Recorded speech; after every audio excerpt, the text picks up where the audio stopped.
أشهد أن لا إله إلا الله وأشهد أن محمدا عبده ورسوله. قال الله سبحانه وتعالى: قالوا سبحانك لا علم لنا إلا ما علمتنا إنك أنت العليم الحكيم. قال رب اشرح لي صدري ويسر لي أمري واحلل عقدة من لساني يفقهوا قولي. قال النبي صلى الله عليه وسلم: فإن أصدق الحديث كتاب الله وخير الهدي محمد صلى الله عليه وسلم وشر الأمور محدثاتها وكل محدثة بدعة وكل بدعة ضلالة وكل ضلالة في النار atau kama qala Nabi sallallahu alaihi wasallam. Amma ba'd. Tuan-tuan dan puan yang dirahmati Allah Subhanahu wa taala, alhamdulillah, syukur pada Allah Subhanahu wa taala pada pagi ini dapat kita bersama lagi untuk kita teruskan pengajian kita berkaitan dengan kitab kita, itu kitab fiqh menurut mazhab Imam Syafi'i rahimahullahu taala. Dan kita telah bincangkan pagi semalam berkaitan dengan beberapa sunat tawaf. Pagi ini kita sambung lagi tuan-tuan, beberapa lagi perkara sunat tawaf yang sunat kita lakukan ketika kita melaksanakan ibadah tawaf. Tuan-tuan, Allah Subhanahu wa taala, antara yang disyariatkan kita buat, kita baca ialah banyakkan doa, banyakkan zikir. Banyakkan doa, banyakkan zikir. Kata para ulama, Allah Subhanahu wa taala, antara doa dengan zikir, yang mana yang kalau orang tanyalah soalan ni kan, dia kata, Ustaz, antara zikir dengan doa mana yang lebih afdal? Kalau tuan-tuan nak katakan, agak rasa-rasa lah, agak-agak kan, mana lebih afdal? Doa ataupun zikir? Mana? Zikir? Jin? Doa, katakan. Para ulama nama Allah Subhanahu wa taala dalam membincangkan, mereka tak ada isu berkaitan dengan nak doa atau zikir, katakan, tapi isu ialah berkaitan kalau orang tanya mana lebih afdal. Kita lihat dalam satu hadis Nabi sallallahu alaihi wasallam, Nabi SAW bersabda, khairud doa yaumi Arafah, sebaik-baik doa adalah doa hari Arafah. Wa khairu ma qultu wan nabiyyuna min qabli, sebaik-baik ucapan yang disebut oleh aku dan juga nabi-nabi sebelum aku ialah la ilaha illallah wahdahu la syarikalah lahul mulku wa lahul hamdu wa huwa ala kulli syai'in qadir. Tengok dalam hadis ni, first rangkap ni, yang pertama tu Nabi kata sebaik-baik doa ialah doa hari Arafah. Tapi selepas tu Nabi kata sebaik-baik yang aku katakan dan juga nabi-nabi sebut sebelum ni ialah la ilaha illallah wahdahu la syarikalah lahul mulku wa lahul hamdu wa huwa ala kulli syai'in qadir. Daripada la ilaha illallah wahdahu la syarikalah lahul mulku wa lahul hamdu wa huwa ala kulli syai'in qadir, doa ke zikir? Berzikir, katakan. Maka kata ulama, zikir adalah sebaik-baik doa. Zikir adalah sebaik-baik doa, katakan. Maknanya lebih baik daripada doa. Kenapa? Sebab zikir ni salah satu tentang Allah, ianya adalah dari segi keikhlasan itu, zikir itu lebih daripada berdoa. Sebab doa kita meminta. Doa kita meminta dengan Allah Subhanahu wa taala. Adapun zikir kita memuji Allah Subhanahu wa taala. Itu sebab tu dia datangkan keutamaan zikir banding dengan doa. Ada wallahu a'lam. Tapi sebaik-baiknya nama Allah kita lakukan kedua-duanya. Ada doa dan kita zikir. Even dalam doa kita pun kita sebut zikir-zikir yang zikir-zikir seperti mana memuji Allah Subhanahu wa taala, mengagungkan Allah Subhanahu wa taala, berselawat ke atas Nabi sallallahu alaihi wasallam. Itu dituntut. Wallahu a'lam. Jadi kita kata dalam melakukan ibadah tawaf ni tuan-tuan yang dirahmati Allah, walaupun tawaf itu adalah umpama salat. Kata Nabi SAW dalam hadisnya, tawaf misla salah, maknanya tawaf itu umpama salat. Di perumpamaan dia adalah seperti salat, kecuali salat tawaf ini dibenarkan bercakap. Dibenarkan bercakap. Siapa yang bercakap, falyakul khairan, maknanya dia bercakaplah dengan benda-benda yang baik-baik. Hendaklah dia bercakap dengan benda-benda perkara-perkara yang baik. Dan perkara yang baik itu adalah berdoa ataupun berzikir. Lepas tu masa tawaf itu tidak digalakkan kita berbual yang kosong, katakan berborak yang bukanlah rasa tak boleh bercakap, boleh bercakap, tapi janganlah ambil peluang masa tawaf itu berborak daripada awal sampai akhir kita berborak, ataupun kita kata maknanya diam semata. Ada. Kalau orang tanya, ustaz, kalau tawaf tu saya diam je, tak ada buat apa, sah tak tawafnya? Sah, tak ada masalah pun. Tapi rugi kerana sunnahnya ialah masa tawaf itu dengan zikrullah, dengan berdoa, yang sepatutnya kita boleh tambahkan pahalanya tadi dengan amalan-amalan tersebut. Ada. Tapi untuk mengatakan dia sah amalannya, sah. Selagi mana cukup syarat sah tawaf, sahlah tawaf. Ada. Wallahu a'lam. Okey. Jadi tuan-tuan yang dirahmati Allah, apakah zikir-zikir yang sabit dalam memulakan ataupun ketika tawaf tadi, tuan-tuan?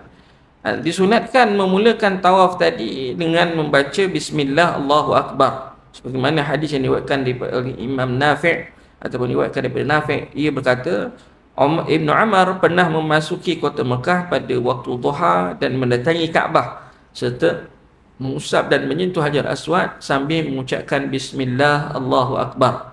Ada bismillah Allahu akbar. Ini asar yang diriwayatkan oleh Imam Al-Baihaqi dan juga Imam Ahmad rahimahullahu taala. Setelah itu beliau mengucapkan Allahumma imanan bika tasdiqan bi kitabika wa wafa'an bi ahdika wa tiba'an li sunnati nabiyyika. Nah, kalau kita iktifa, mana bercukup dengan bacaan bismillah Allahu akbar setiap kali kita nak mulakan tawaf tadi tu pun dah okey dah, mengatakan ada. Kita sampai ke Hajar Aswad tu, ada, kita angkat tangan bismillah Allahu akbar. Kalau dapat sentuh, kita sentuh. Tak dapat kalau dapat cium, kita cium.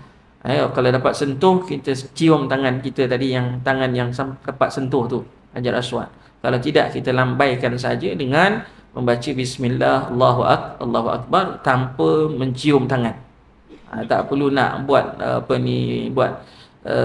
kita kata simbolik ke ataupun sesuatu dengannya, tidak ada. Hanya sekadar baca bismillah Allahu akbar.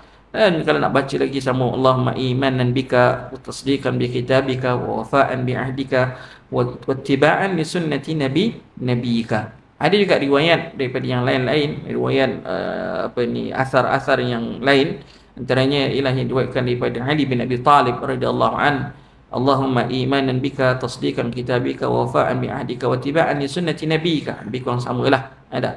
Wallahu a'lam. Adapun yang lain sepanjang tawaf tadi, bermula daripada Hajar Aswad sampai ke rukun Yamani, sampai kepada rukun Yamani, tidak ada sebarang doa yang khusus. Makanya kita boleh doa macam mana, doa apa pun yang kita nak baca, zikir apa pun kita nak baca, silakan. Yang mudah kita nak baca tasbih ke, nak tahmid ke, nak takbir ke, nak istighfar ke, nak apa sahaja zikir yang sabit, zikir yang warid daripada Nabi SAW, silakan. Tak ada masalah. Yang tidak ada masalah. Wallahu a'lam. Jangan bernyanyi pula masa tawaf, masa sa'i. Baru-baru ni tengok orang, tak tahu, pelik sungguh orang Indonesia ni. Orang suruh zikir, dia menyanyi pula. Kalau tengok kat dalam video-video kan, dia pun nyanyi sambil dia nak dalam ihram tu, orang suruh banyakkan takbir, tahmid apa semua, dia pergi nyanyi lagu-lagu. Ya Hanana, ya Hanana, ramai-ramai kata kan. Subhanallah. Itu bukan zikir, dia katakan. Kita walaupun dalam tu dia ada memuji dan sebagainya, memuji Nabi sallallahu alaihi wasallam atau sebagainya, tapi kita yang dituntut untuk macam Allah Subhanahu wa taala ialah banyakkan zikrullah, katakan.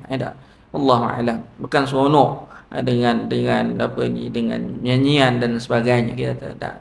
Jadi tuan-tuan yang dirahmati Allah Subhanahu wa taala, tidak perlu, sebab itu tidak digalakkan sebenarnya mengangkat suara ketika tawaf.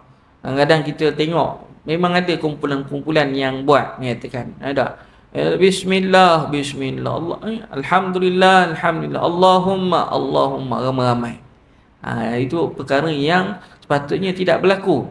Tapi masyarakat, dia dah ramai-ramai tu, baik Arab ke, baik Pakistan ke, baik negara mana, semua kadang-kadang bila ramai-ramai tu, masya-Allah, mereka jerit-jerit kat situ berdoa.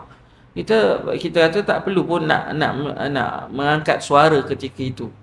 Sebaik-baik doa ialah doa yang datang daripada dalam hati kita sendiri.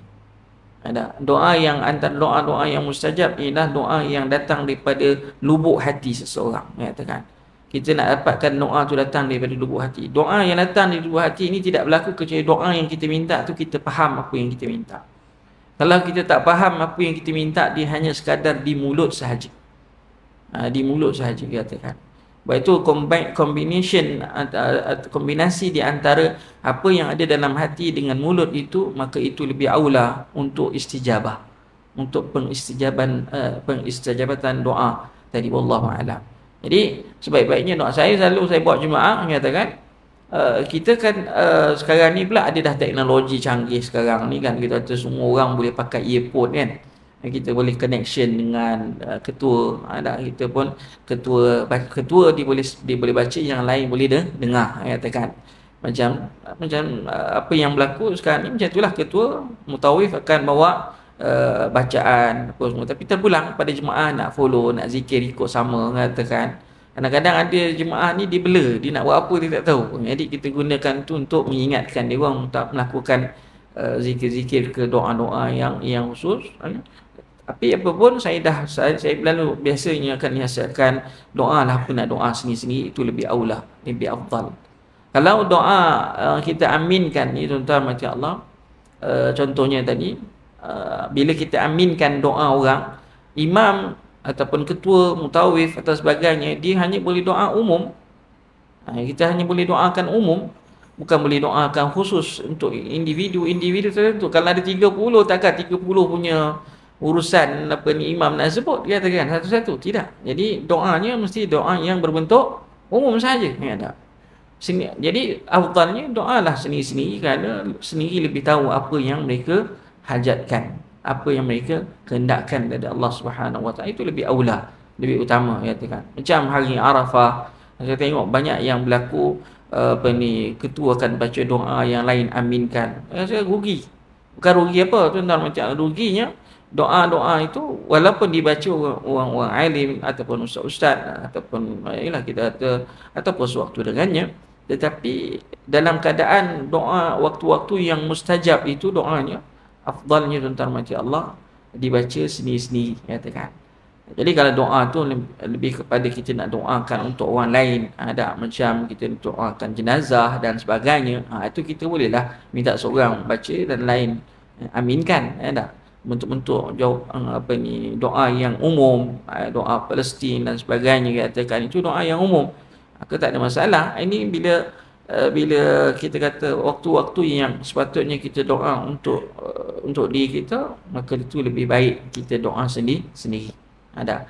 Dan masyarakat Islam kena faham, kita doa makmum tidak terikat dengan doanya seorang ketua. Tidak ada ulama kata bila tengah berdoa ada imam doa, kita ni kena aminkan, apa yang wajib aminkan doa yang dibaca. Tidak ada terkait begitu, kecuali kita kata dalam bab salat, salat lain, katakan salat bila itu pun ada khilaf, adakah doa, contohnya kita salat tadi subuh ni kita ada doa kunut kan, kita ada doa kunut, adakah makmum semua kena ikut doa kunut? Tak semestinya. Kalau ada mazhab lain, mazhab Hanafi contohnya, mazhab Maliki, dia tak angkat pun tangan, dia lurus saja, kata. Kat situ perkara yang tidak membatalkan semayang kalau orang tak follow. Kita mazhab Syafi'i, kita ikut, tak ada masalah pun. Kita angkatlah tangan untuk doa, Allahu a'lam. Jadi itu dia tuan-tuan. Cuma yang terdapatnya sabit dalam hadis Nabi SAW, bacaan doa ialah di antara rukun Yamani dan sampailah Hajar Aswad. Dibaca Rabbana atina fid dunya hasanah wa fil akhirati hasanah wa qina adzabannar. Tak dibaca.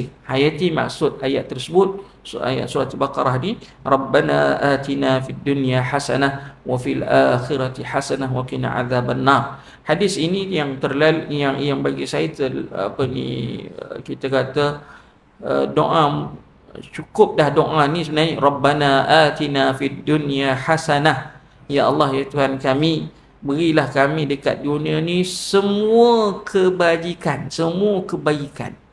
Ada hasanatan. Kalau orang belajar bahasa Arab, bila tanwin itu hasanah, ada tanwin, dia lebih merujuk kepada benda yang umum. Ada benda yang umum. Dalam bahasa Arab dia banyak. Dia ada kalau tanwin adalah bila baca dalam keadaan tanwin, maka ianya lebih kepada umum. Macam Allah panggil nakirah. Ada bila nakirah ni umum. Nanti dalam kaedah nahwu ataupun dalam kaedah usul, nakirah tufidul umum. Nakirah itu adalah merujuk kepada umum. Kita minta semua kebaikan. Allahumma Rabbana atina fid dunya hasanah wa fil akhirati hasanah. Apa yang namanya kebaikan, kita minta dengan Allah Subhanahu wa taala di dunia. Bukan setakat kat dunia, kita minta juga kebaikan dekat akhirat. Ada. Kemudian di akhirnya sekali, wa qina azabannar, ya Allah jauhkanlah kami dari api neraka, katakan azab neraka. Ada. Jadi doa ini tuan-tuan mati Allah cukup istimewa. Kita minta dunia, minta akhirat, katakan. Ada. Lepas tu ulanglah banyak-banyak. Lepas tu dalam setiap kali doa membaca Allah Subhanahu wa taala, antara doa yang Nabi sering baca, mengatakan Rabbana atina fid dunya hasanah wa fil akhirati hasanah wa qina adzabannar, katakan. Itu antara doa yang Nabi sering baca, katakan, dalam doa-doa baginda sallallahu. Nabi pernah banyak doa-doa yang ialah tak semestinya baca masa ketika tawaf. Antara doa yang Nabi baca lepas selesai daripada solat, yang Nabi ajarkan kepada Abu Bakar As-Siddiq radhiyallahu anhu, Rabbana zalamna anfusana zulman katsira wa la yaghfiru dhunuba illa anta faghfir lana maghfiratan min 'indik warhamna innaka antal ghafurur rahim. Ada itu antara doa yang Nabi ajar kepada Abu Bakar As-Siddiq radhiyallahu anhu dibaca. Ada. Maka Abu Bakar As-Siddiq radhiyallahu anhu dia tidak setiap kali salat dia akan habiskan dengan doa. Dia baca doa tersebut, Rabbana zalamna anfusana zulman katsira wa la yaghfiru dhunuba illa anta faghfir lana maghfiratan min 'indik warhamna innaka antal ghafurur rahim, katakan. Wallahu a'lam. Memang ada doa-doa yang sabit Nabi baca lepas mayang, katakan. Yang makruf yang biasa kita baca ialah Allahumma a'inni ala dzikrika wa syukrika wa husni ibadatik. Ada. Yang tu doa yang kita juga sunat membacanya selepas doa selepas salat. Ada juga yang sabit khusus lepas maghrib, lepas subuh, Allahumma inna nas'aluka ilman nafi'a wa 'amalan mutaqabbala wa rizqan thayyiba wa husna ibadatik. Ada juga lepas maghrib dan lepas subuh doa yang sama. Jadi ini sabit, Rabbana atina fid dunya hasanah wa fil akhirati hasanah wa qina adzabannar. Cuba fokuskan masa di antara tawaf tadi, di antara rukun Yamani sampailah Hajar Aswad, bacalah, ulanglah dan terus ulang. Berapa kali? Tidak ada bilangan khusus untuk dibaca berapa banyak kali yang kita baca, boleh baca. Kalau kata 10, kalau kita sempat baca perjalanan kita tu 10 kali, 10 kalilah. Kalau 12 kali, 12 kali lah. Kalau 5 kali, 5 kalilah. Tapi kalau naik bagi tak sempat lah, 2-3 kali dah sampai dah. 2 kali, 3 kali dah sampai habis. Di antara rukun Yamani sampai Hajar Aswad tu, baru baca Rabbana atina fid dunya hasanah wa fil akhirati, dah sampai dah. Dah sampai dekat rukun Hajar Aswad. Dah cepat, katakan. Wallahu a'lam. Jadi mana yang dapatlah kita ulang, paling tidak pun sekali. Benda sunat, kalau kata tak buat ustaz, tak buat, ialah macam tadi lah, sama juga. Tidaklah mengatakan tawafnya tidak sah, tawafnya tetap sah. Wallahu a'lam. Yang keempat, sunatnya keempat ialah dekat dengan Kaabah, maka itu lebih aula, lebih afdal. Makin dekat dengan Kaabah makin afdal.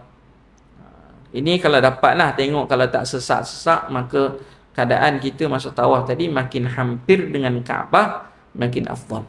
makin sangat dituntut, kata. Disunatkan dalam melaksanakan tawaf untuk mendekati Kaabah, kerana Kaabah adalah semula-mula tempat dan dia lebih memudahkan untuk menyentuh rukun dan mencium Hajar Aswad. Wallahu a'lam. Itu yang ulama duk bincangkan macam. Lepas tu kalau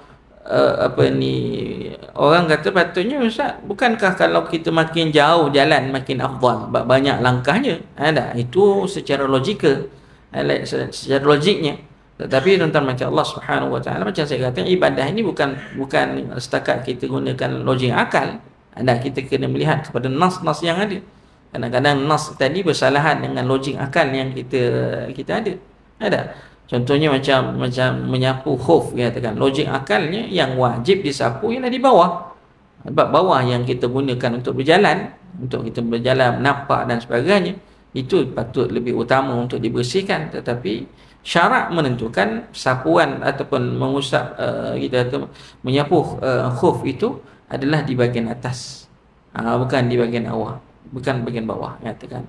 Itu kata Ali bin Abi Talib radhiyallahu anhu, "Law kana ad-dinu bir-ra'yi, la kana asfalul khuf aula min a'la." Kalaulah agama ini semata-mata dengan akal akan menyatakan bahawa khuf itu lebih utama untuk disapu berbanding di atas. Tapi syarak tidak. Syarak meletakkan di atas. Sebab itu bezanya amalan ibadat itu Islam ialah berdasarkan nas syar'i, katakan. Bukan kata tolak akal, tidak. Akal diperlukan. Tetapi bukannya nas syar'i itu dipandu oleh akal, tidak. Akal dipandu oleh nas syar'i. Maksudnya tak boleh kita mendahulukan akal di atas nas yang ada, maka kena letakkan nas terlebih dahulu, kemudian baru akal, katakan. Ada Allah a'lam. Jadi tak salah juga kalau orang menolak akal, salah juga orang menolak nas, meletakkan akal dalam urusan dia, urusan ibadah khususnya. Makanya tuan-tuan, yang ummatan wasat, umat yang tengah-tengah, ialah menjadikan nas syar'i itu yang utama, tetapi akal diperlukan juga untuk memahami nas-nas yang ada. Wallahu a'lam bissawab. Itu yang keempat. Yang kelima, tuan-tuan rahmati Allah, berjalan cepat ketika tawaf. Ini ramal dipanggil. Sunat bagi lelaki melakukan ramal tadi. Walau bagaimana sekalipun, ramal ini berlaku pada 3 pusingan yang pertama saja. Disunatkan pada tawaf, dalam tawaf itu bagi kaum lelaki sahaja. Bahkan anak-anak, juga anak-anak yang inilah lakilah, katakan, untuk melakukan ramal. Ramal ni apa? Berjalan dengan cepat 3 putaran yang pertama. Jadi berjalan secepat tersebut dilakukan tanpa lari ataupun tanpa lompat ke, tak ada. Dia berjalan laju sikit. Berdasarkan hadis Ibn Umar radhiyallahu anhuma, ia berkata bahawa Rasulullah SAW jika melakukan tawaf di Kaabah yang pertama, maka beliau melakukan dengan berjalan cepat di 3 putaran pertama dan berjalan biasa di 4 putaran yang tersisa. Jadi perempuan tak perlu lakukan. Yang lakukan ini adalah ramal lelaki sahaja. So ramal ni daripada Hajar Aswad sampai Rukun Yamani saja. Daripada Hajar Aswad sampai Rukun Yamani. Adapun di antara Rukun Yamani sampai kepada Hajar Aswad perlu berjalan macam biasa, dan selepas 3 pusingan yang pertama, baki pusingan yang keempat sampai yang ketujuh hendaklah dilakukan dengan berjalan macam biasa. Wallahu a'lam. Dan ramal ni sendiri tidak dilakukan kecuali pada satu tawaf sahaja, iaitu tawaf yang diikuti oleh sa'i selepasnya, iaitu tawaf ifadah, tawaf qudum. Ada tawaf qudum ni sama juga tawaf umrah lah. Tawaf umrah. Makanya tuan-tuan rahmati Allah, secara khususnya ialah tawaf yang ada sa'i lepasnya. Kalau orang buat tawaf qudum, kita kata dia macam buat haji ifrad,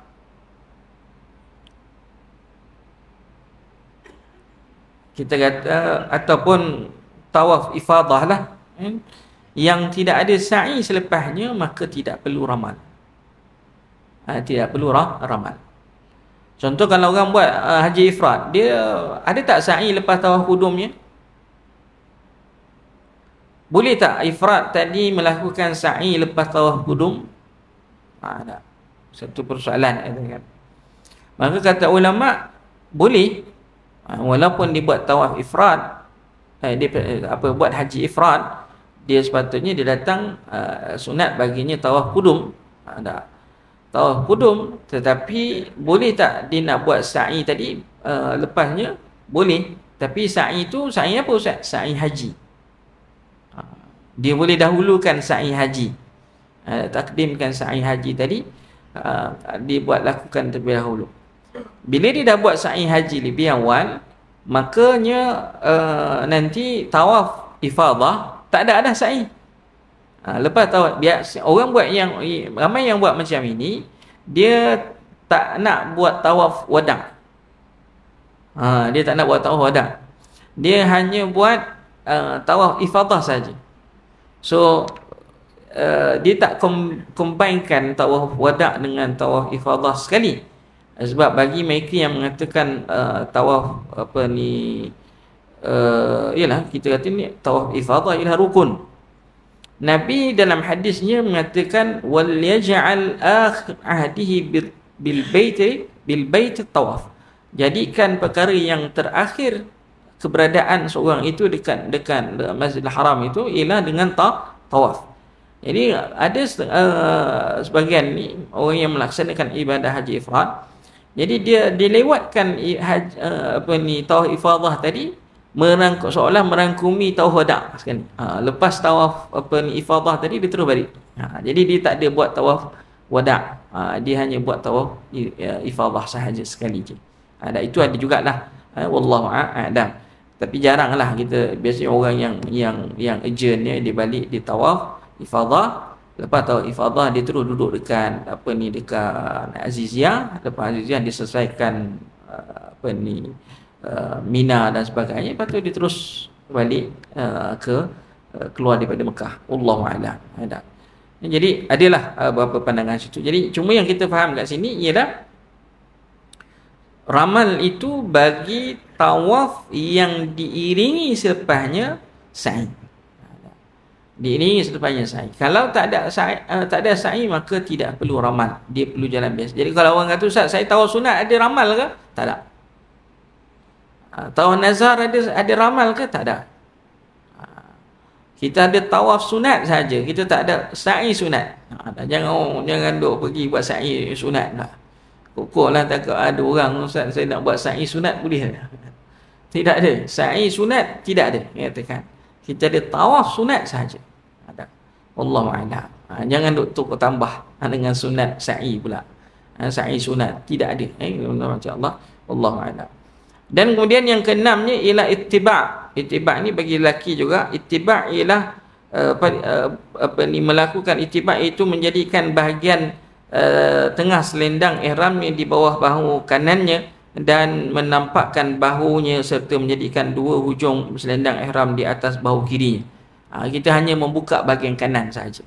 Buka bahagian kanan. Masa tawaf tadi sunatnya kita membuka bahu kanan.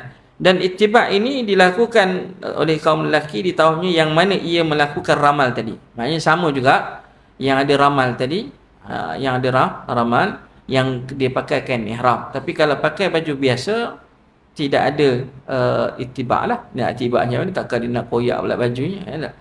Mana tak tawaf boleh ke tak tawaf pakai baju biasa? Dia katakan ketika maknanya yang ada sa'i lepasnya, mungkin seorang itu boleh melakukan tawaf dengan sa'inya dengan pakai baju biasa selepas tahallul yang pertama. Dia kata dia dah selesai dah wukuf, dah selesai melontar hari 10, kemudiannya dia dah bercukur ataupun dia bertahallul yang pertama, maka untuk dia menyempurnakan tawaf dengan sa'i tadi, dia kena boleh pakai baju biasa, tidak ada masalah, katakan.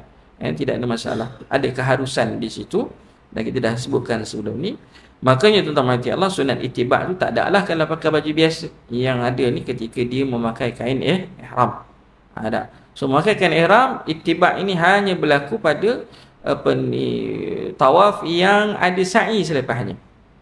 Tawaf yang ada sa'i selepasnya. Wallahu a'lam. Jadi tuan-tuan mati Allah Subhanahu wa taala, kita kata ittiba' ini hanya berlaku ketika tawaf sahaja, tidak berlaku pada ketika sa'i. Kadang-kadang jemaah dia tawaf tadi, dia bukakan bahu kanannya sehingga sa'i pun dibuat sama macam tu. Tidak, nyatakan tawaf sahaja yang perlu ittiba', sa'i tidak perlu ittiba'. Sa'i tak perlu ittiba'. Yang ketujuh, yang seterusnya tuan-tuan rahmati Allah Subhanahu wa taala. Yang ketujuh, tidak makan dan tidak minum ketika tawaf. Disunatkan, dibolehkan berkata-kata ketika melaksanakan tawaf dan tawafnya tidak batal. Dalilnya Rasulullah SAW bersabda, tawaf di Kaabah itu adalah salat, umpama salat. Hanya sahaja Allah membolehkan berkata-kata dalam tawaf tersebut. Akan tetapi afdalnya adalah tidak melakukannya kecuali dalam hal-hal kebaikan atau kerana ada keuzuran nak tanya hukum ataupun sesuatu dengannya. Ibn Umar radhiyallahu anhuma kata, kurangkanlah berkata-kata dalam tawaf kerana sesungguhnya kamu ibaratnya kamu berada dalam solat. Jadi kita di sini bukanlah maksudnya tawaf itu salat. Nabi mengumpamakan saja tak mengatakan. Sebab tu boleh bercakap, tapi bercakap benda-benda yang baik okey. Kadang-kadang yang dahsyatnya dia katakan masa itulah dia buat video call dengan balik kampung ke, video call dengan anak-anaknya katakan, ataupun live dekat TV dan sebagainya, dekat laman-laman sosial dia sedang tawaf, dia bercakap dan sebagainya. Wallahu a'lam, benda-benda yang lara itu maka lebih baik dielakkan. Di sini kata ulama ini, dia kata makruh makan, walaupun makruh bukan makna tak boleh makan, tak boleh minum. Dia katakan jika ada keperluan, mungkin dia lapar, masa tawaf tu dia lapar, boleh tak dia makan sesuatu makanan yang ada dekat dalam beg? Harus. Tapi kalau tak ada, saya saja sambil tawaf sambil makan, sambil tawaf sambil makan, tu tidak makruh.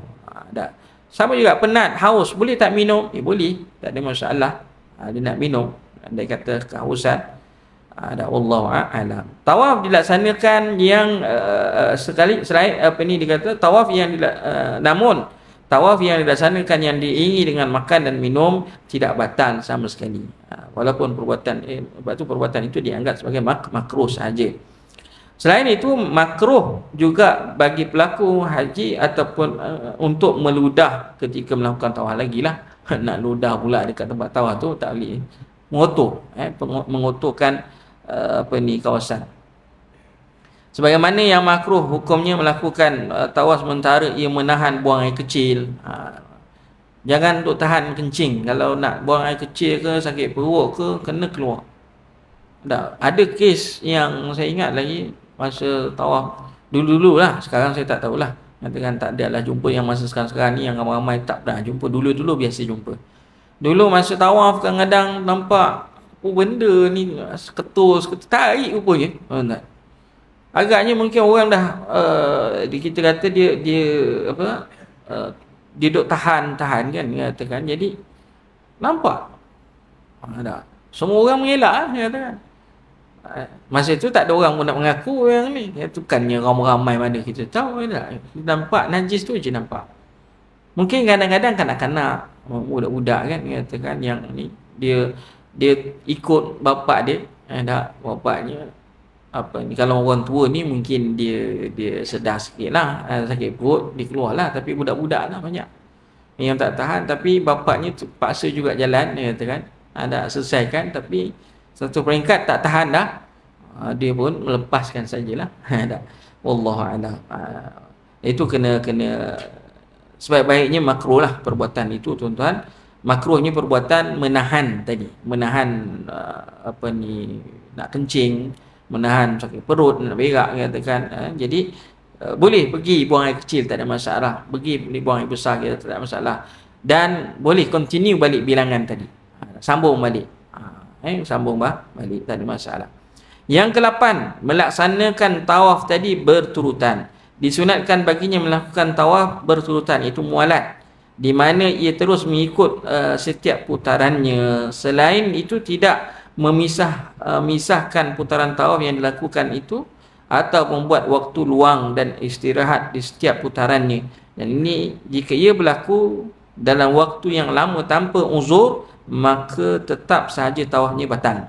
Tapi kalau ada betul-betul keuzuran, misal kata kaki sakit, mengatakan lututnya sakit, dia terpaksa rehat kurang-kurang setengah jam, kakinya tadi nak bagi reda, apa hukum Ustaz? Harus. Dia pergi tandas, kenapa pergi tandas? Ada sebab ada masalah sakit perut dan sebagainya, batal wuduk ke apa hukumnya dia keluar tadi, dan kemudian dia sambung balik, harus dia katakan. Itu semua dianggap keuzuran yang uzurnya syar'i, dibenarkan. Tapi kalau balik tidur dulu, rehat kejap apa semua, besok pun sambung, batal. Tak ada kaitan. Tidak ada. Kalau darurat yang betul, dia katakan macam masalah anak mengamuk ke, mungkin ada, itu boleh ditakrifkan juga uzur, dia katakan. Paksa dia katakan anaknya mengamuk, berhenti sekejap, tenangkan anak dia dulu, dah okey sikit baru sambung balik, harus, dia katakan. Wallahu a'lam. Jadi ada yang dibenarkan. Jika ianya termasuk dalam uzur-uzur yang syar'i, makanya tuan-tuan mati Allah dibenarkan. Jika salat fardu contohnya, sama juga. Tengah-tengah tahun masuk salat fardu.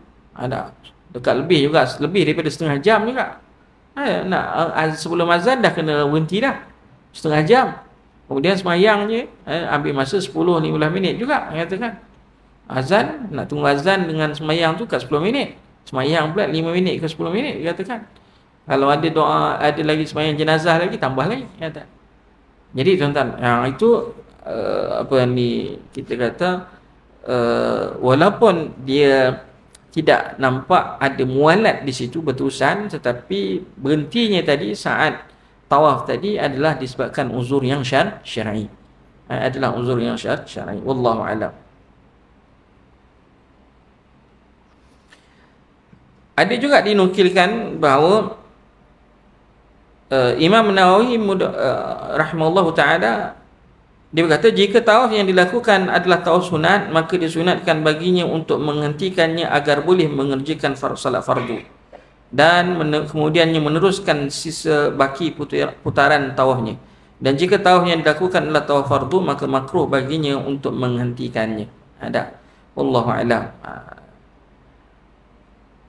Dan dinukilkan juga dari selainnya, jika tawaf yang dilakukan adalah tawaf wajib, maka makruh baginya untuk menghentikannya hanya untuk mengerjakan salat jenazah atau salat duha ataupun salat witir dan sembahyang yang lain-lain, dan sembahyang dari sembahyang rawatib. Alasannya adalah kerana tawaf adalah fardu ain.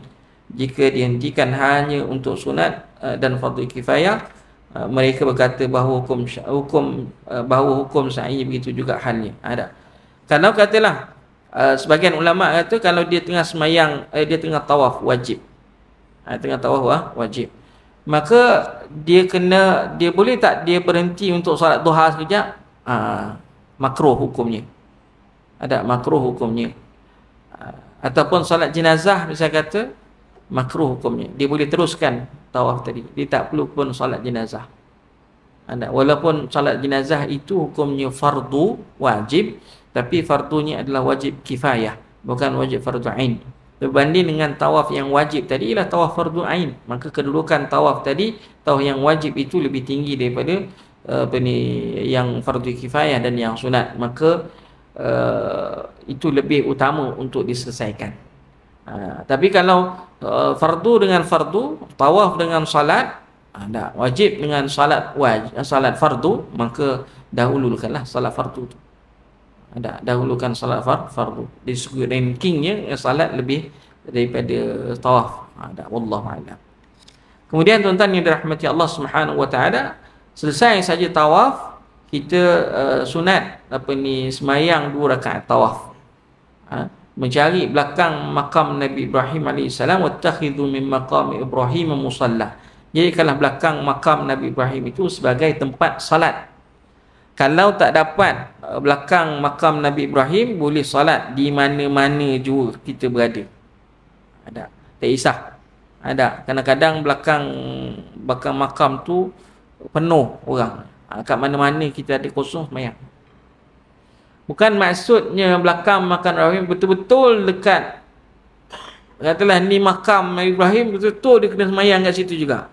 Sebab ada berlaku setengah-setengahnya dia bila time ramai-ramai memang tak dapat nak sembahyang kat belakang, betul-betul belakang. Tak. Walaupun harus hukumnya, tetapi kita kata kita nak sembahyang kat belakang ni, apa hukumnya Ustaz? Dia harus. Umumud dalil wattakhidhu min maqami Ibrahim musalla. Tapi bila dah ramai-ramai orang, kau paksa juga nak sembahyang kat situ, mengganggu orang lain. Tak mengganggu laluan orang, katakan. Menyusahkan. Bahkan ada setengah tu dia buat kumpulan pula kat situ. Dia buat kepungan untuk orang boleh solat betul-betul belakang makam Nabi Ibrahim. Jadi ini tuan-tuan mati Allah Subhanahu wa taala perbuatan yang tak sepatutnya berlaku. Sedangkan nas syar'i itu bila dengan wattakhidhu min maqam Ibrahim musalla, bukanlah betul-betul berada kat situ, dan memang dalam fiqh mengatakan mana-mana pun tidak ada masalah selagi mana kedudukannya belakang makam Nabi Ibrahim. Ada hatta kalau keseluruhan kawasan belakang makam Nabi Ibrahim itu penuh, boleh juga sembahyang pada mana. Sembahyang apa? Sunat tawaf. 2 rakaat dibaca dengan rakaat pertama dibaca Fatihah, lepas Fatihah dibaca Qul ya ayyuhal kafirun, rakaat kedua dibaca lepas Fatihah ialah surah Al-Ikhlas, katakan 2 rakaat. Ada wallahu a'lam. Kemudian tuan-tuan mati Allah Subhanahu wa taala, itu beberapa perkara lah. Antara yang teguran ataupun perkara-perkara yang perlu kita elak daripada untuk kita lakukan sepanjang tawaf. Ada. Pertama sekali tuan-tuan yang dirahmati Allah Subhanahu wa taala, kita kata tadilah yang sebelum ni saya sebutkan, tidak semestinya bermulanya tawaf tadi mesti pada betul-betul penjuru ataupun line yang ada, line ataupun lampu hijau, mesti tidak ada istilah itu.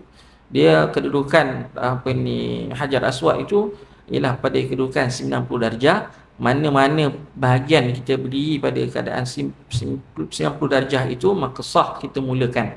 Dan begitu juga masa mengakhiri tawaf tadi, pusingannya tadi, siap pusingan, cukup kita sampai je dekat rukun Hajar Aswad dalam jarak 90 darjah tadi tu, maka dah dikisah satu pusingan.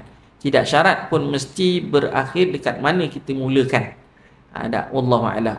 Lepas tu kalau naik bagi, katakan naik bagi, kita kata dia berhentikan tempat salat itu memang dah berada pada kedudukan kawasan dipanggil Hajar Aswad ataupun penjuru Hajar Aswad, maka sahlah dia berhenti kat situ menghabiskan dia punya tawaf, katakan. Ada kan isu yang saya sebutkan bila kita meragui tempat itu belum sampai lagi Hajar Aswad, katakan. Jadi kalau kata tempat tu dah sampai kawasan Hajar Aswad, sahlah, tak ada masalah, katakan. Ada dah sampai Hajar Aswad, tapi misalnya kalau tak sampai lagi Hajar Aswad, sebab tu kita ada kerisauan sebab tawaf, solat sunat tawaf itu tidak boleh dilakukan kecuali selepas selesai daripada tawaf. Dia termasuk dalam sunat-sunat yang bersebab. Sebab tu pastikan betul-betul nama Allah yang kita dah selesai. Itu yang tahu. Yang kedua tuan-tuan yang dirahmati Allah Subhanahu wa taala, pergerakan badan. Badan kita jangan beralih daripada bahu kiri contohnya, jangan beralih daripada dinding Kaabah. Kalau sikit-sikit tu biasalah. Kita kata di sini bahu kanan, bahu kiri menghadap Kaabah, kita bergerak sikit, kita bergerak belakang sikit, ada. Okey, tak ada masalah. Tapi kalau kita pusing sampai 90 darjah ke 160 darjah ke 180 darjah ke tuan-tuan macam Allah, maka di situ dah dianggap perbuatan kita tadi batalkan tawaf tadi, katakan. Ataupun bahagian itulah harus kita undur ke belakang sikit untuk kita continue balik, katakan. Tapi kalau tak nak yang tu kita pusing juga, itu dikira tidak sah. Maka kita tambah lagi satu pusingan. Ada tambah lagi satu pusingan. Tuan-tuan yang dirahmati Allah Subhanahu wa taala, bila tawaf tadi kita dah yakin 7 pusingan. Tetapi tuan-tuan selepas itu kita ragu. Kita ragukan pusingan. Katalah kita lepas tawaf tadi, kita terus keluar yakin dah 7 pusingan. Tapi lepas tawaf tu, lepas mayang pun semua kita ragu. Yang kita punya pusingannya tak cukup. So, macam mana nak buat?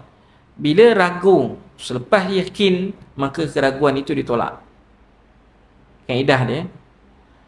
Kaedah ragu selepas yakin, maka keraguan itu ditolak. Tapi itu berlaku jika kita dah keluar. Macam contohnya tuan-tuan semayang, dah bagi salam dah. Assalamualaikum warahmatullahi, Assalamualaikum warahmatullahi. Duduk kejap zikir, katakan duduk sekejap apa semua, doa, lepas doa ataupun dalam keadaan dia zikir doa tadi tu, dia teringat, aku semayang tadi cukup tak? Ragu. 3 ke 4 tadi, 3 rakaat ke 4 rakaat. So kaedah mengatakan asyakku ba'dal yaqin la yubal, katakan maknanya kita kata tidak perlu diindahkan. Keraguan itu ditolak. Keraguan itu ditolak. Dan keraguan itu berlaku, kalau berlaku ketika sedang salat, ketika sedang tawaf, dia lain pula. Maksudnya dalam tawaf, tengah-tengah tawaf kita ragu 3 ataupun 4, dan kita pilih yang rendah 3, bukan 4. Tapi yang kes ini saya kata dah selesai tawaf.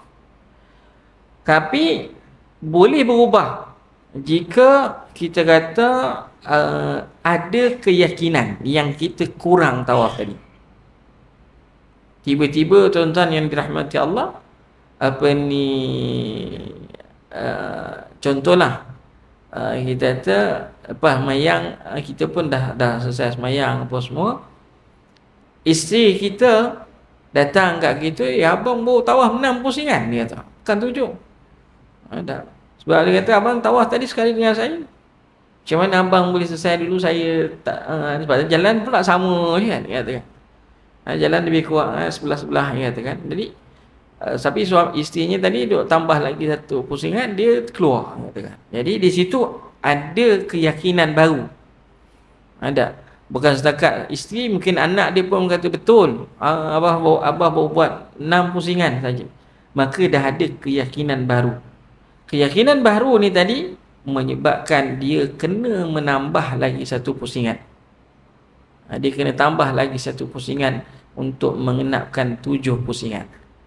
Dan jika berlakunya tadi confirmation tak cukup bilangan tadi, dah sampai ke hotel dah, balik dah lama dah katakan, maka tuan-tuan dia kena buat semula. Dia kena tawaf balik, sa'i balik. Dia kena pakaikan ihram balik, dan dia kena tawaf balik, dan dia sa'i balik semula. Jadi itu dah dianggap batal. Umrah yang dibuat tadi, tawafnya tak sah, sa'inya pun tak sah. Dah sa'i, apa masalahnya Ustaz? Sa'i itu kan dah selesai 7 pusingan. Memanglah. Tetapi kenapa dibatalkan sa'inya juga? Kerana sa'i ini dia sangkut paut dengan tawaf. Bila tawaf tak cukup, sa'i confirm batal. Dia tak nak kata dia hanya buat tawaf saja. Tak, tawaf dengan sa'i. Dia panggil kenapa antara alasan saya sebut juga sa'i ni dia mengikut. Dia mengikut tabi'. Kalau tawafnya tak sah, sa'inya pun tak sah. Sa'inya pun tak sah. Macam kata orang kata dalam dalam korban, kes korban kan, ada orang tanya soalan, kalau kita korban lembu betina, lembu betina, harus, tak ada masalah pun nak korban lembu betina, tapi kita fokus banyak lembu jantan. Kalau orang nak korban lembu betina pun tak ada masalah, katakan. Kalau nak murah lembu betina lah, lembu jantan tak mahal lah, katakan. Lembu betina murah. Tapi kalaulah dia sembelih lembu betina, pas melih Ustaz, buka je belah perut dia, ada anak. Ada anak. Rupanya lembu betina tadi tengah bunting. So, apa hukum anaknya tadi dalam kita kata dia punya perutnya tadi tu, Boleh tak dimakan? Tak. Maka para ulama mengatakan harus boleh dimakan walaupun tak disembelih. Tak, walaupun tak disembelih. Tapi kalau hidup, kena sembelih lah. Nak kata dah belah perut ibunya tadi, tiba-tiba hidup. Lembu tu hidup, anak tu hidup. Bila hidup, dia lain. Tapi kalau dapati dia mati, maka cukup dengan sembelihan ibunya saja. So di kaedah dia sama dengan tabi'. Kaedah usul fiqh tabi'. Maknanya kita sembelih ibunya sekali dengan sembelih anaknya dalam perut ni tadi. Hukum yang sama. Jadi tuan-tuan mati Allah Subhanahu wa taala, kes kat sini dia katakan sama jugalah tawaf dan sa'i tadi. Kalau tawafnya batal, sa'inya batal lah. Tawaf batal, sa'inya batal. Jadi dia kena pulang balik. Wallahu a'lam. Dan tuan-tuan yang dirahmati Allah Subhanahu wa taala, bila dah cukup 7 pusingan, jangan kita saja-saja nak tambah satu lagi pusingan. Tidak boleh kita menambah pusingan dengan sengaja. Seperti mana salat juga tidak boleh sengaja kita menambah satu lagi rakaat selepas kita yakin dah cukup rakaat. Tawaf pun sama juga. Dah yakin 7 pusingan, kita duk tambah lagi satu pusingan dengan sengaja, maka batal keseluruhan. Kena buat semula daripada awal. Kena buat daripada awal keseluruhan. Wallahu a'lam. Itu kita kena faham hukum. Kemudian tuan-tuan mati Allah Subhanahu wa taala, tawaf, antara yang dibincangkan isu pasal sentuhan laki dengan perempuan. Jadi kalau kita yang difatwakan oleh tabung haji, makanya tuan-tuan dan pihak tabung haji yang dijatuhkan kuasa panel syariah kita, tabung haji telah menetapkan, telah membuat satu qarar ataupun keputusan yang dikeluarkan oleh pihak tabung haji, mana ketika tawaf dianggap sebagai darurat, maka bersentuhan lelaki perempuan ketika tawaf tidak dianggap membatalkan wudu. Wallahu a'lam.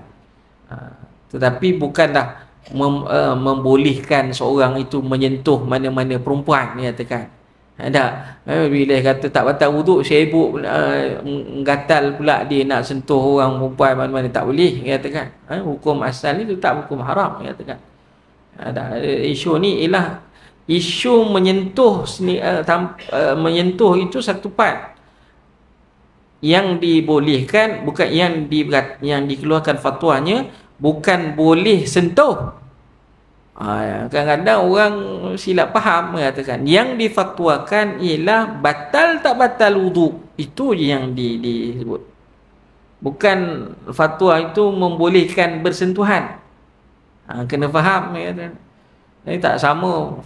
Dia ulama dia kena faham ayat ni tu. Sama juga ayat-ayat legal kan, ayat-ayat undang-undang. Kadang-kadang sikit je beza dia dah lain. Fiqh pun kita kena tahulah. Fatwanya mengatakan, soalannya apa hukum adakah batal wuduk bila bersentuhan? So hukum mengatakan tidak batal ketika dalam keadaan darurat, khususnya macam tawaf. So hukum mengatakan hanya batal tak batal wuduk sahaja, bukan menceritakan boleh bersentuhan. So boleh bersentuhan tu satu hukum yang lain. Kena tanya soalannya, apa hukum boleh tak bersentuhan lelaki perempuan ketika tawaf, dia katakan. Itu baru soalan benda tu.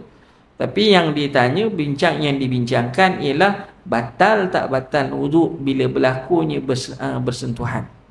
Dua benda yang berbeza, dia katakan. Dua benda berbeza.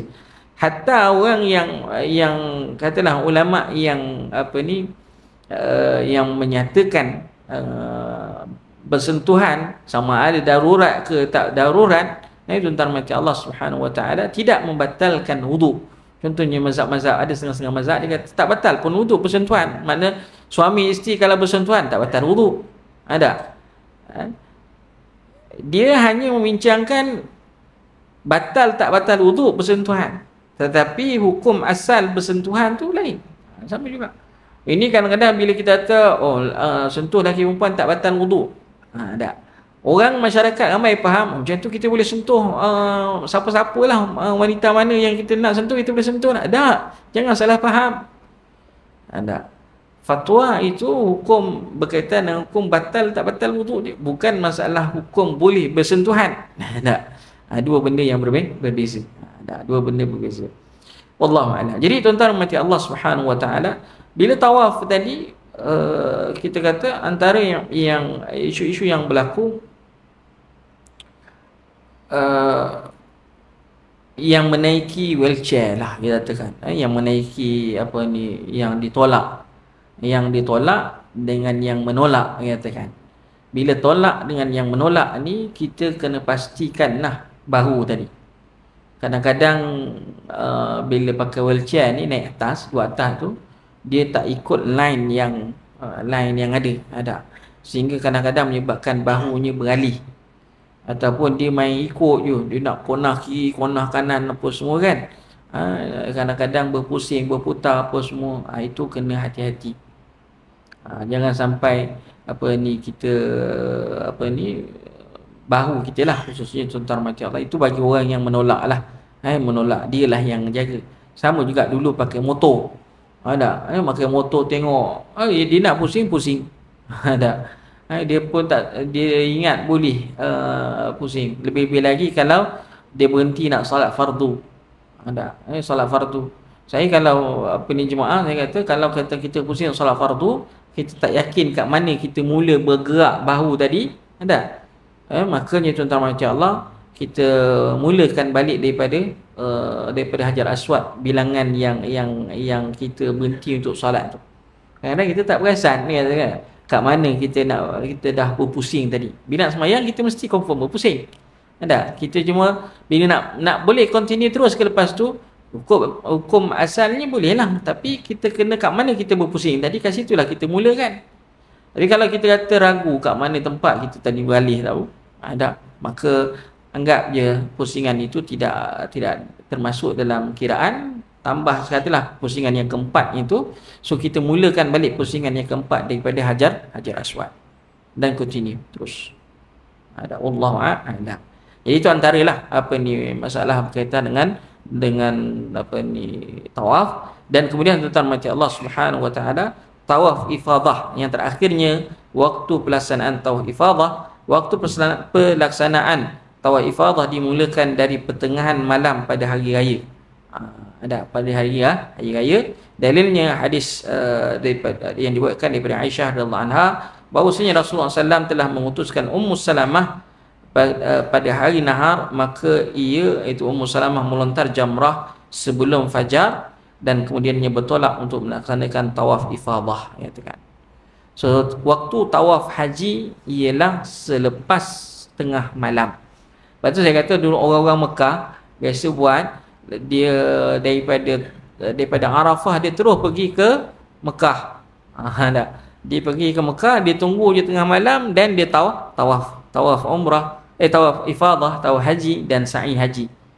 Tapi dia boleh ke tahallul? Tak boleh lagi.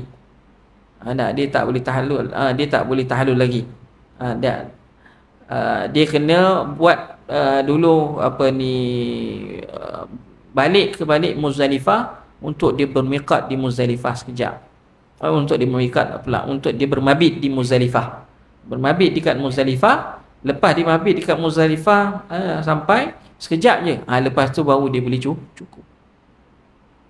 Kalau tak nak cukup lagi, dia pergi melontar lah. Dia pergi melontar dulu. Pagi-pagi subuh tu dia pergi melontar, sebelum fajar, sebelum subuh dia pergi melontar. Lepas melontar baru dia cukup tahallul yang pertama, katakan. Dia selesaikan tahallul. Cukup lah. Wallahu a'lam. Salah dia salah kalau dia melakukan tawaf dengan sa'i dahulu tadi sebelum mabit dekat Muzdalifah. Misal kata bukanlah salah, kalau salah tu maksudnya salah kalau dia bertahlul sebelum dia masuk ke mabit di Muzdalifah. Jadi dia kena settlekan mabit dulu, baru boleh dia bertahlul. Sebab Nabi SAW benarkan apa ni Ummu Salamah tadi lepas bermabit dekat Muzdalifah. Ada. So itu yang berlakulah, wallahu a'lam. Lebih-lebih lagi lah orang yang kita katakan dalam pegawai-pegawai, petugas-petugas, saya katakan memang semua kan melontar pagi, awal pagi, pukul 2 pagi, 3 pagi dia pergi melontar. Dia tak tahu sa'i tak apa, dia pergi melontar. Lepas mabit tu, dia tengah malam je, ada petugas-petugas biasa dia ada kenderaan dia sendiri kan, dia naik dia cepatlah. Ada dalam duduk dekat Muzdalifah tadi sampai pukul 1, pas tengah malam dia terus shoot pergi melontar. Macam Allah pagi-pagi itu tak ada orang, memang tak ada orang, sebab melontar Jamratul Aqabah, pergi melontar 7 biji, bukan lama sangat pun. Ada banding 7 biji, satu dah selesai. Terus dia bercukur, pakai baju balik. Kita sampai pegawai tugas tabung haji ni sampai tadi aku tengok dia pakai kain ihram, cepat sungguh dia tahlul. Kita jangan pelik lah, sebab dia buat haji, orang panggil haji ekspres. Haji ekspres, cepat dia buat. Dia hanya kita kata dapat untuk melaksanakan ibadah haji itu saja, katakan. Wallahu a'lam. Jadi perbuatan itu cepatlah. Dia boleh mengambil kalau dia dah buat haji, sebenarnya dia boleh je ambil pendekatan tak buat haji pada tahun tu, tapi rugilah. Rugi dia dah berada kat situ kan. Wallahu a'lam. Jadi tuan-tuan macam Allah Subhanahu wa taala, so kalau ada peluang kita menjadi petugas kat sana, katakan, maka tuan-tuan macam Allah, ambillah peluang untuk buat haji juga, katakan. Wallahu a'lam bis-shawab. Jadi itu dia tuan-tuan macam Allah, perbincangan kita berkaitan dengan tawaf, katakan. Wallahu a'lam. Nanti kita lihat lepas ni pula sa'i. Nanti ada satu dua perkara lagi yang sebenarnya yang seperti mana yang saya katakan, nantilah kita jawab nanti pada sesi yang akan datang. Bilangan tawaf sunat itu adakah tertakluk kepada 7 pusingan ataupun boleh kurang daripada itu? Itu satu persoalan yang mungkin nak, kalau Ustaz saya nak tawaf 3 pusingan, 1 pusingan je saya nak tawaf, boleh ke katakan niat sunat ni, katakan. Maka kita akan bincang nantilah, katakan, kalau sebelum kita masuk tajuk berkaitan dengan sa'i. Wallahu ta'ala a'lam bis-shawab. Okey, itu saja tuan-tuan yang dapat saya kongsikan dengan tuan-tuan pada pagi ini. Wallahu a'lam. Kita akhiri dengan bacaan tasbih kafarah. Subhanakallahumma wa bihamdika asyhadu an la ilaha illa anta wa astaghfiruka wa atubu ilaik. Assalamualaikum warahmatullahi wabarakatuh.